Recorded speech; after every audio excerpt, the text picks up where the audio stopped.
Hello everyone, I'm Dr. Pratyush Kumar and I'm from India. And in the series of our project Happy, today we are going to talk about management of diabetes during Ramadan. So, why it's important? Because fasting and feasting both have got a deleterious effect on oneself. So, let's try to make it simple. How can we best manage diabetes and achieve optimal glucose control? So Ramadan is a holy month of Islam which varies from 29 and 30 days. Muslims who fast abstain from eating, drinking, and use of oral medications. Patients of diabetes mellitus who fast are at greater risk of complications, which are hypoglycemia, which means low blood sugar, or high blood sugars, diabetic ketoacidosis, dehydration, and thrombosis. Medical recommendations, most often for the patients who are in the higher risk categories, is not to undertake fasting. But if they insist on fasting, it's their personal decision. They must make some decisions in consultation with their doctors, understanding risk associated with it and how best we can avoid those risks. So, how to manage diabetes during Ramadan? The diabetic management is very individual centric. The general considerations which everyone has to follow are that there should be frequent monitoring of blood glucose levels. Nutrition should be adequate, enough to maintain constant body mass. Avoid taking heavy sunset meals as rich in carbohydrate and fats. Take plenty of fruits during non-fasting hours, and food containing complex carbohydrates at the pre-dawn meal is advised. Normal level of exercise can be done. Avoid excessive exercise because it may further lead to hypoglycemia. Now, the most important thing is breaking the fast. You're measuring your blood glucose levels, and if your blood sugars levels is less than 60 milligram per deciliters anytime, or less than 70 milligram per deciliters within few hours after starting the fast, or if blood glucose level is in excess of 300 milligram per deciliter, then you have to break the fast. If there is blood glucose is low, then you need to take some sugar drinks. You can take sugar tablets, or you can take a fruit juice to increase the blood glucose levels. So what we need to do for those who are having type 2 diabetes mellitus, patient controlled with lifestyle modification alone may distribute their calories over 2 to 3 smaller meals to avoid hypoglycemia. Patients those who are on oral drugs, and the most preferred oral drug is metformin. Those who are on metformin, they can safely fast, but the doses needs to be modified. They can take two-thirds of total dose should be given with sunset meal and one-third before the pre-dawn meal.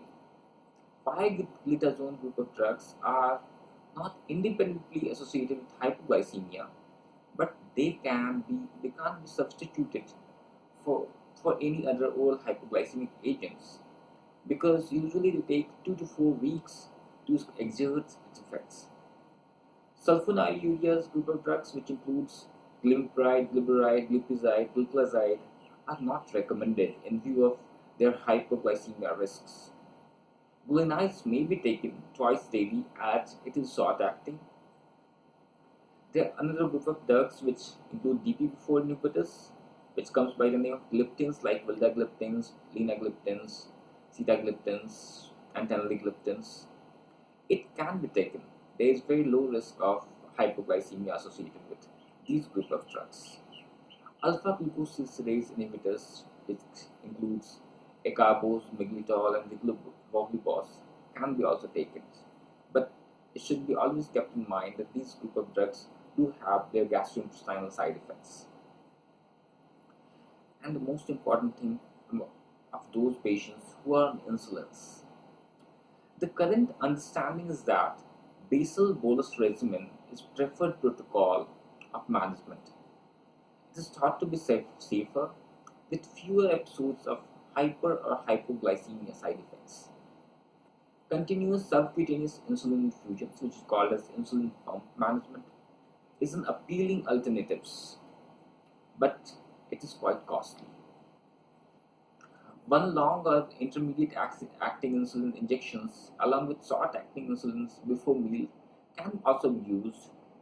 Use of 50-50 pre-mixed insulins in evening and 30-70 insulins and early in the morning was also found to be useful. But on the whole, the pre-mixed insulins is better to be avoided. So now coming to the main questions, that does everyone have to fast? The answer is no. This is based on the Holy Quran as well as the teachings of Islamic religious scholars over centuries.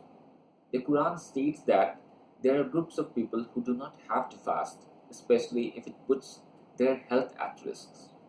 This includes children, pregnant or breastfeeding women, the elderly, and anyone who might make themselves ill by fastings. There are various categories, and like very high risk groups. Those who are in the very high risk groups, we recommend against fasting. Those who are in the high risk groups, they may choose not to fast. The very high risk group includes severe hypoglycemia within 3 months prior to Ramadan, a history of recurrent hypoglycemia, or if there is an hypoglycemia unawareness, if there is an episode of ketoacidosis within 3 months prior to Ramadan, if they are suffering from type 1 diabetes mellitus, if there is an acute illness, or there is another complications like hyperosmolar hypoglycemic coma, or those who perform intense physical labor, pregnancy and chronic dialysis. These all makes them into the category of very high risk. So they are recommended against fasting. Now there is a group called high risk group. And for high risk group, the recommendation is they may choose not to fast. And this group includes those patients who have got moderate hypoglycemia, something around 150 to 300 milligram per deciliter, their blood glucose fluctuates, or their HbA1c in the range of 7.5 to 9%, or they are suffering from renal insufficiency. They have got some various complications like eye complications are there, they have got neuropathy, or they are living alone and treated with insulin or sulfonylurea groups because they have got increased risk of hypoglycemia. Patient with comorbid conditions that present additional risk factors, old age with ill health, treatment with drugs that may affect mentations. Now there is another group which is called moderate risk. They may fast with caution, like well-controlled diabetes, treated with short-acting insulin secretagogues, and there is a low-risk groups.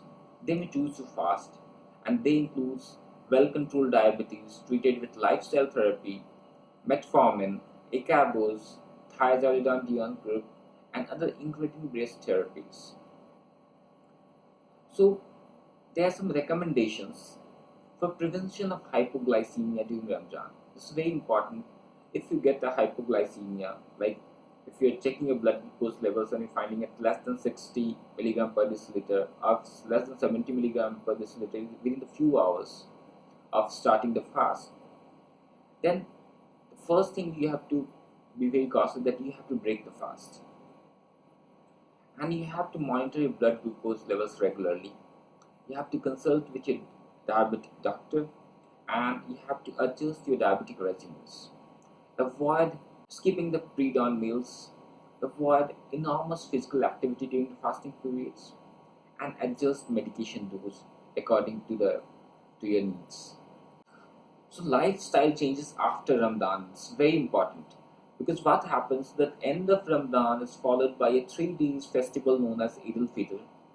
This is usually marked with festivities, sharing of food and sweet beverages. Patients with diabetic should be advised about the risk of hyperglycemia, which is increased blood sugar during this time, as many individuals may overindulge themselves in eating and drinking. And now last, I would like to clear some misconceptions which is associated with it about drawing blood insulin injections during the fast. Insulin injections have no nutritional value and they are allowed during the fast, regardless of whether they are given by subcutaneous, intramuscular, or intravenous route. There is a popular belief that pricking the finger for blood glucose testing breaks the fast, which may lead to patients skipping glucose testing during Ramadan.